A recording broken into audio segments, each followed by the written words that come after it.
आप सभी को ज्येष्ठ पूर्णिमा की हार्दिक शुभकामनाएं। इस वीडियो के जरिए हम जानेंगे कि साल 2025 में ज्येष्ठ पूर्णिमा किस दिन पड़ेगी, व्रत कब किया जाएगा, स्नान और दान किस दिन होंगे, इनका शुभ समय क्या रहेगा, पूजा का मुहूर्त कब है, पूर्णिमा तिथि कब शुरू और समाप्त होगी, राहु काल का समय क्या रहेगा और चंद्रमा के दर्शन किस समय होंगे, व्रत कैसे रखा जाए, सत्यनारायण भगवान की पूजा कैसे की जाए, इस दिन क्या करें और किन बातों से बचना चाहिए, व्रत का पारण कब और कैसे करना है। इन सभी सवालों के जवाब इस वीडियो में आपको मिलेंगे। लेकिन वीडियो शुरू करने से पहले आपसे निवेदन है कि अगर आपको वीडियो थोड़ा भी अच्छा लगे तो कृपया एक बार लाइक जरूर करें, क्योंकि आपका एक लाइक हमारे लिए बहुत मायने रखता है। और भगवान सत्यनारायण की कृपा पाने के लिए कमेंट बॉक्स में लिखें जय सत्यनारायण भगवान या जय श्री हरि। तो अब बात करते हैं ज्येष्ठ पूर्णिमा की। हिंदू धर्म में इस दिन को बहुत ही पवित्र माना गया है। यह दिन मां लक्ष्मी और भगवान विष्णु को समर्पित होता है। मान्यता है कि इस दिन पूजा और व्रत करने से इच्छाएं पूरी होती हैं। इस दिन पवित्र नदियों में स्नान करना और जरूरतमंदों को दान देना बहुत ही पुण्यकारी माना गया है। ज्येष्ठ पूर्णिमा को चंद्रमा की पूजा करने से कुंडली में मौजूद चंद्र दोष कम होते हैं। अगर कुंडली में चंद्रमा की स्थिति ठीक नहीं है या उसकी दशा चल रही हो तो इस व्रत से उसके प्रभाव में भी कमी आती है। श्रद्धा और सामर्थ्य अनुसार इस दिन अन्न, कपड़े और धन का दान करना बहुत शुभ माना जाता है। ज्येष्ठ पूर्णिमा के दिन भगवान सत्यनारायण की कथा सुनना भी बहुत फलदायी होता है और इससे घर में सुख शांति बनी रहती है। इसे वट पूर्णिमा भी कहा जाता है।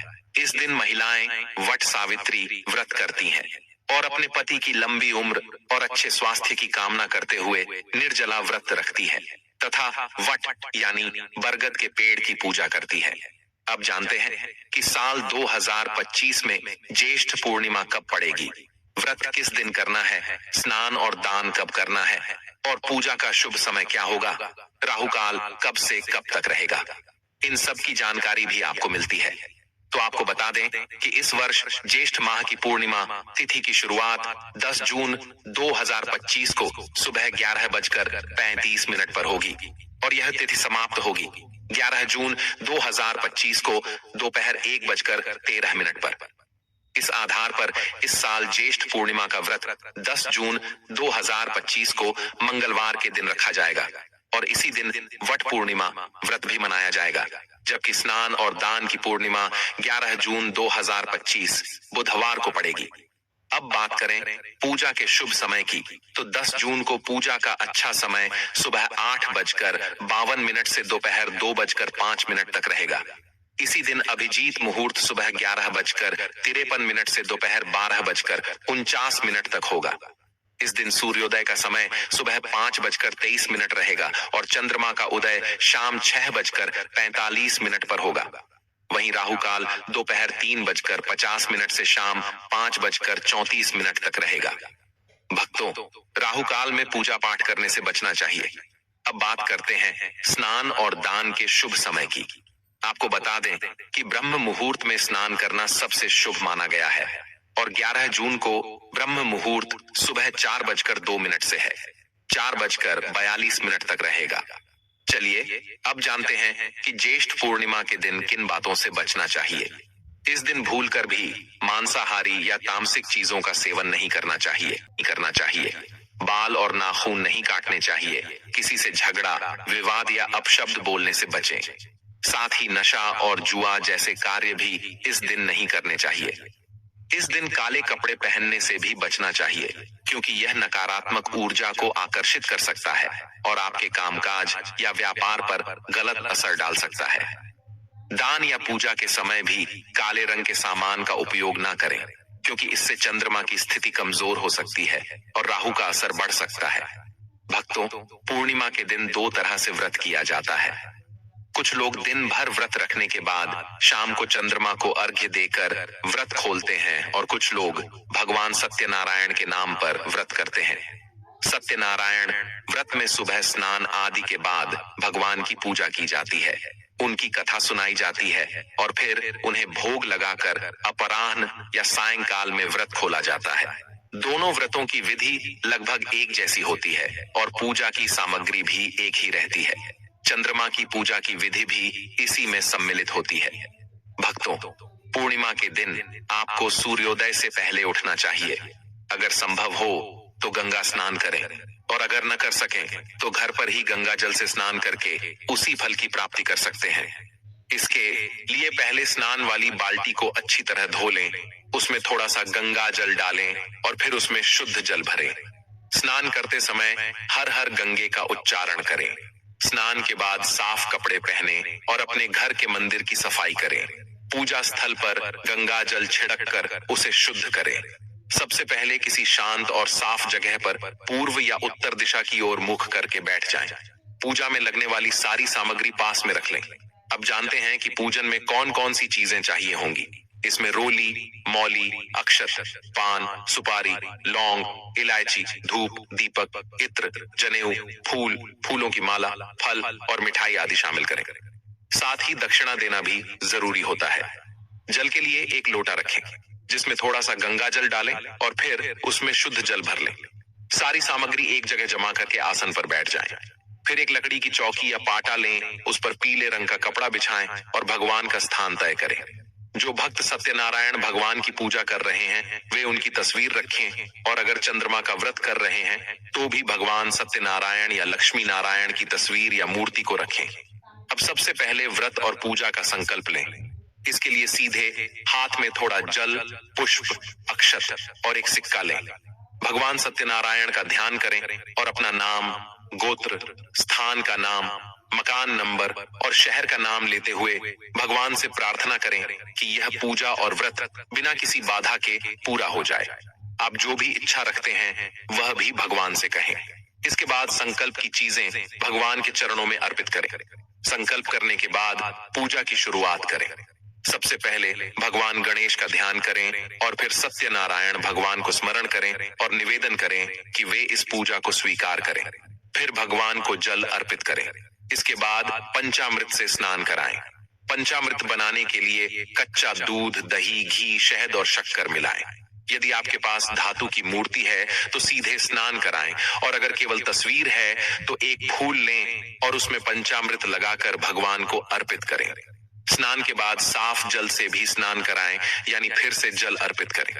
अब भगवान को वस्त्र के रूप में मौली का एक छोटा टुकड़ा अर्पित करें और जनेऊ चढ़ाएं।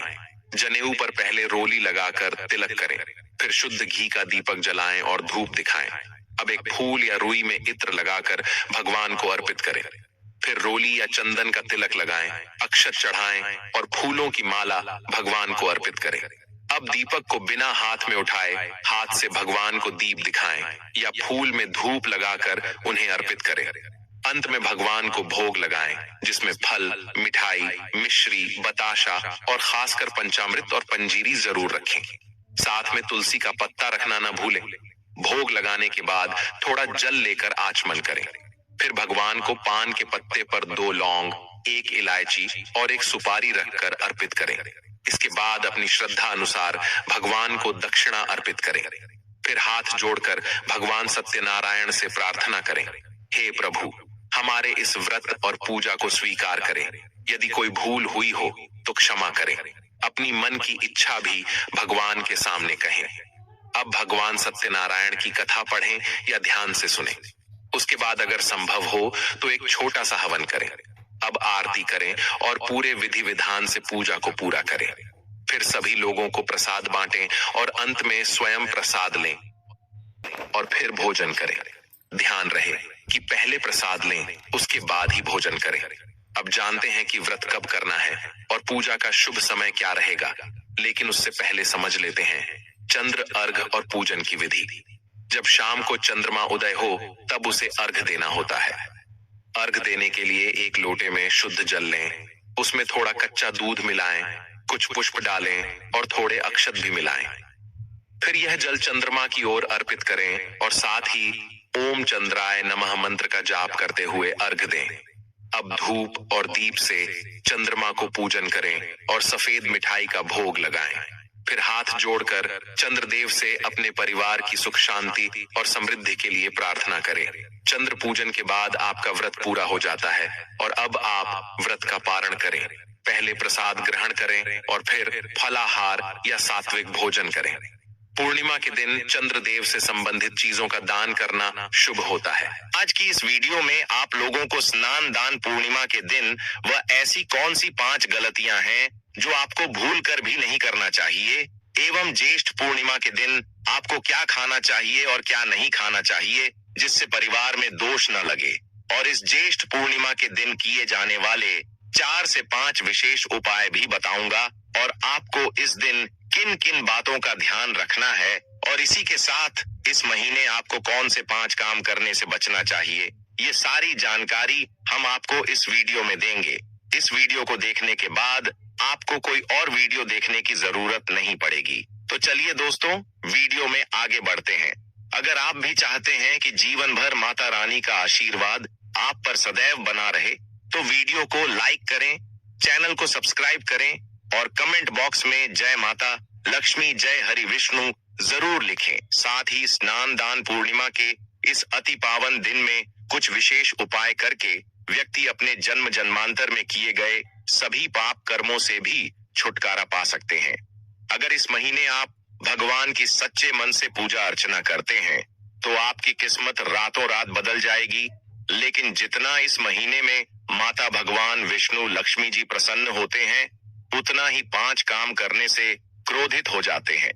धर्मशास्त्र में कुछ कार्यों को करने की मनाही होती है, जिसके बारे में शायद बहुत ही कम लोग यह बात जानते हैं कि हमारे जीवन में जो दुख तकलीफ आती है, जो मुसीबतें हमें आती हैं, वह हमारे ही द्वारा पिछले जन्म अथवा इस जन्म में किए गए पाप कर्मों का परिणाम है, जो हमसे जाने अनजाने में बने हैं।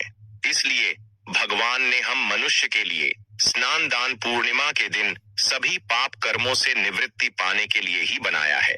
इसीलिए इस विधि के लिए अपने परिवार, अपने बच्चों की तरक्की के लिए सभी लोगों को भगवान श्री हरि विष्णु एवं माता लक्ष्मी जी की सच्चे मन से पूजा अर्चना करनी चाहिए।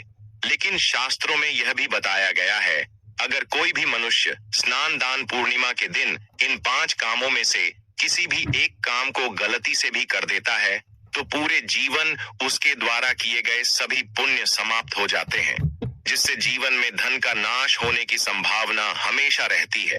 क्योंकि यह दिन श्री हरि विष्णु एवं माता लक्ष्मी जी का होता है, और हर व्यक्ति के घर में लक्ष्मी जी का होना बहुत जरूरी होता है, क्योंकि आजकल बिना माता लक्ष्मी की कृपा से जीवन अत्यधिक कष्ट से भरा हो जाता है। इसी के साथ जानते हैं कि इस दिन आपको क्या करना चाहिए, क्या नहीं करना चाहिए। सबसे पहले तो चलिए भक्तों, आपका ज्यादा समय बर्बाद न करते हुए वीडियो को शुरू करते हैं। देखिए भक्तों, सबसे पहली बात तो यह कि स्नान दान पूर्णिमा के दिन भगवान आप पर प्रसन्न हो गए तो आप मान के चलिए कि आपके जीवन का कायाकल्प हो जाने से कोई नहीं रोक सकता है, एवं ऐसे व्यक्ति मरणोपरांत बैकुंठ धाम को प्राप्त होते हैं। शास्त्रों के अनुसार इस अत्यंत ही पुण्य एवं मंगलकारी दिन पर कुछ ऐसे कार्य हैं जिनको करना वर्जित बताया गया है। ऐसा करने से व्यक्ति को जीवन में कई तरह की परेशानियों का सामना करना पड़ता है, और भगवान विष्णु की नाराजगी, माता लक्ष्मी की नाराजगी का भी सामना करना पड़ता है। आइए जानते हैं कि स्नान दान पूर्णिमा के इस अति पावन एवं पवित्र दिन पर कौन से कार्य हैं जिनको भूल कर भी नहीं करना चाहिए। तो दोस्तों, सबसे पहला कार्य जो है वह माता तुलसी से जुड़ा हुआ है। जी हाँ दोस्तों, पूर्णिमा के दिन महिलाएं भूल कर भी बाल खोलकर तुलसी मैया की पूजा ना करें, क्योंकि जो स्त्री बाल खोलकर भगवान की पूजा करती है उसे पुण्य की प्राप्ति नहीं होती। इसे उल्टा आपको दोष लगा सकता है, क्योंकि माता तुलसी भगवान विष्णु को अत्यधिक प्रिय है। भगवान विष्णु की पूजा में माता तुलसी के भोग के अलावा कोई और भोग स्वीकार नहीं करते हैं। इसके अलावा अगर आप तुलसी माता में जल अर्पित कर रहे हैं तो इस बात का ध्यान रखें कि जल आपको सूर्योदय से पहले एवं सूर्यास्त के बाद नहीं देना है, एवं शाम के समय में हर रोज तुलसी माता के सामने एक दीपक जरूर प्रज्वलित करें। चलिए जानते हैं दूसरी गलती के बारे में, जिससे कि हमें स्नान दान पूर्णिमा के दिन नहीं करना चाहिए। हमारे धर्म शास्त्र में स्पष्ट लिखा हुआ है कि स्नान दान पूर्णिमा का दिन स्वयं भगवान श्री हरि विष्णु माता लक्ष्मी जी का होता है। ऐसे में यदि कोई भी व्यक्ति गलती से भी ज्येष्ठ पूर्णिमा के इस दिन मांस मदिरा का प्रयोग करता है तो व्यक्ति 7 जनों तक वंशहीन हो जाता है और ऐसे लोग आकस्मिक दुर्घटना के शिकार भी हो सकते हैं। इसीलिए ज्येष्ठ पूर्णिमा के दिन महिलाएं एवं पुरुष घर में तामसिक चीजों का प्रयोग न करें और न ही अपने घर के किसी भी सदस्य को करने दें। इस बार स्नान दान पूर्णिमा तिथि रोहिणी नक्षत्र में बुधवार के दिन पड़ रही है, जिस वजह से यदि आप इस दिन किसी भी व्यक्ति को दूध या दूध से निर्मित किसी भी चीज का दान करते हैं तो आपसे माता लक्ष्मी रुष्ट हो सकती है। साथ ही इस दिन लोहा या लोहे से निर्मित वस्तु भी किसी को नहीं देना चाहिए। दोस्तों, अगला तामसिक चीज का दान आपको इस दिन भूलकर भी नहीं करना चाहिए। इससे आपकी कुंडली में माता लक्ष्मी और शुक्र ग्रह का भाव कमजोर हो जाता है। आइए जानते हैं अगली गलती के बारे में। दोस्तों को भूलकर भी एक दूसरे से लड़ाई नहीं करनी चाहिए। माना जाता है कि इस मतभेद से बड़ी परेशानी पैदा हो जाती है। ज्येष्ठ पूर्णिमा के दिन ऐसा कोई भी काम न करे जिससे दाम्पत्य जीवन में परेशानी आ जाए। इस दिन दंपति को आपसी तालमेल एवं प्रेम से रहना चाहिए, लेकिन किसी भी परिस्थिति में ज्येष्ठ पूर्णिमा तिथि को पति पत्नी को एक दूसरे के करीब नहीं आना चाहिए, क्योंकि इस दिन बनाए गए संबंध से उत्पन्न संतान अस्वस्थ पैदा हो सकती है। इसलिए इस दिन दोनों लोग ब्रह्मचर्य का पालन करें। किसी के साथ दोस्तों, आपको इस पूर्णिमा के दिन काले रंग की वस्तुओं का दान करने से भी बचना चाहिए। महिला या पुरुष किसी को भी नाखून एवं बाल कटवाने एवं बाल धोने से बचना चाहिए। इस दिन बाल धोने से कुंडली में चंद्रमा का भाव कमजोर, जिस व्यक्ति के आर्थिक जीवन पर बहुत बुरा प्रभाव पड़ता है, लगातार हर पूर्णिमा पर बाल धोने से व्यक्ति कंगाल भी हो सकता है। चलिए दोस्तों, अब हम जानते हैं तीसरी गलती के बारे में, जिससे कि आपको इस स्नान दान पूर्णिमा के दिन भूलकर भी नहीं करनी चाहिए। तो देखिए दोस्तों, इस पूर्णिमा के दिन क्लेश नहीं करना चाहिए। ये आप यह उपाय पूर्ण श्रद्धा भाव से करें, सच्चे मन से करें। अगर आप इस उपाय को ऊपरी मन से करते हैं तो आपको कोई लाभ की प्राप्ति नहीं होगी, आपकी पूजा करने का कोई फल आपको नहीं मिलेगा। विष्णु भगवान का किसी भी रूप में पूजन मानव मात्र की समस्त मनोकामनाएं पूर्ण करता है। भगवान राम हालांकि स्वयं विष्णु भगवान के अवतार थे, लेकिन अपनी लीलाओं के चलते प्राणियों को सद्मार्ग दिखाने के लिए उन्होंने विष्णु भगवान के निमित्त इस व्रत को किया। विजय की इच्छा रखने वाला कोई भी मनुष्य इस व्रत को करके अनंत फल का भागी बनता है। चाहिए का मृत प्राणी मात्र को हर क्षेत्र में विजय की प्रदान करता है। चलिए वक्त तो अब जान लेते हैं कि स्नान दान पूर्णिमा 2025 कब है। तिथि रविवार 8 जून 2025। पूर्णिमा तिथि प्रारंभ 7 जून 2025 को रात 9:11 रात से पूर्णिमा तिथि समाप्त 8 जून 2025 को रात 7:56 अतः स्नान दान और व्रत का कार्य 8 जून 2025 को प्रातःकाल करना श्रेष्ठ रहे। स्नान दान पूर्णिमा गंगा दशहरा की पूजा विधि द्वारा पूजा सामग्री गंगा जल या पवित्र नदी का जल, सफेद फूल, अक्षत, रोली तुलसी दल, जल से भरा तांबे का लोटा, घी का दीपक, धूप बत्ती दान हेतु, जल घड़ा, पंखा, चावल, वस्त्र, छाता आदि पूजा विधि। यदि संभव हो तो गंगा या किसी पवित्र नदी में स्नान करें। 2 स्नान करते समय मंत्र बोलें, एयूएम गंगे च यमुने चैव गोदावरी सरस्वती नर्मदे सिंधु कावेरी जलस्मिन सन्निधिं कुरु। 3 गंगा माता या घर में कलश स्थापित कर उसकी पूजा करें। 4 दीप धूप नैवेद्य से पूजन करें और एयूएम गंगायै नमः मंत्र का जाप करें। भगवान विष्णु और शिव जी का पूजन भी करें। 6 पितरों के लिए तर्पण करें। दिन में दान करें, विशेषकर जल से भरा घड़ा, पंखा, वस्त्र, छाता, खड़ाऊं, सत्तू, चावल, गुण। शुभ मुहूर्त एवं अभिजीत मुहूर्त स्नान का श्रेष्ठ समय गंगा दशहरा हेतु 8 जून 2025 को सूर्योदय से पूर्व से लेकर दोपहर 12 बजे तक सर्वोत्तम समय है। दान का श्रेष्ठ समय स्नान के तुरंत बाद सूर्योदय से लेकर दिन में 1 बजे तक दान करना। श्रेष्ठ अभिजीत मुहूर्त 8 जून 2025 रविवार। अभिजीत मुहूर्त दोपहर 11:53 से 12:47 दोपहर तक। यह मुहूर्त किसी भी कार्य के लिए अत्यंत शुभ होता है। इस दिन व्रती को क्रोध, झूठ, हिंसा, निंदा, तामसिक भोजन और अधिक बोलने से बचना चाहिए। ब्राह्मण या जरूरतमंद को जल से भरे मिट्टी के घड़े का दान विशेष पुण्य देता है। जिनका पितृ आर्ण हो वे इस दिन पिंड दान या तर्पण जरूर करें। फल की प्राप्त इस दिन गंगा स्नान एवं दान की प्राप्ति होती है।